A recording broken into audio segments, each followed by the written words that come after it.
ขั้นสิได้น้ำไผ่ขั้นสิได้ดังเบาเฮาเท้าจังสิ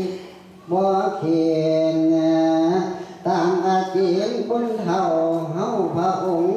ว่าหูหอมขอสังรวมบอกไว้ไป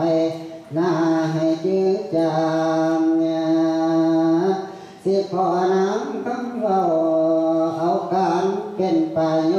ชน์โทษที่มีเหมือนเกินขอให้ไต่ตรองแด่ทน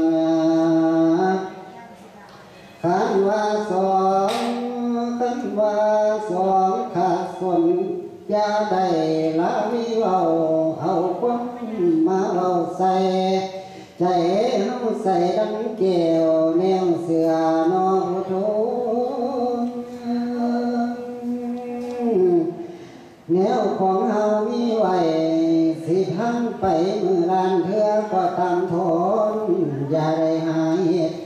หายมาเกี่ยวเข้าใส่เฮาอย่าได้หาอันหายสาโทษทั้งกรรมทั้งใจเป็นโจร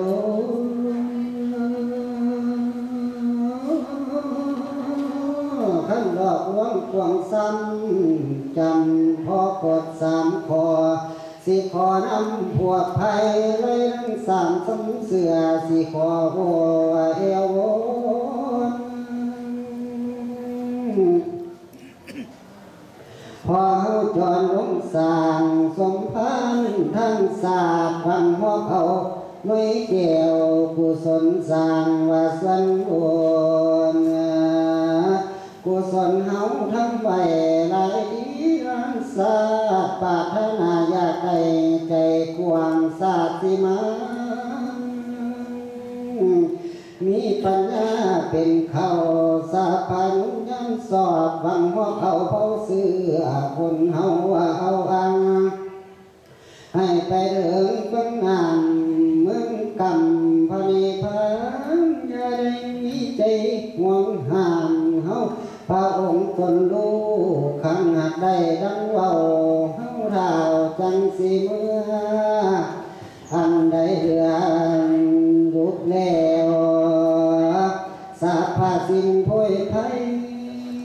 ให้พร้อมกันเปลี่ยนโค้งลำเล่มองสิ่งขันแม่นจริง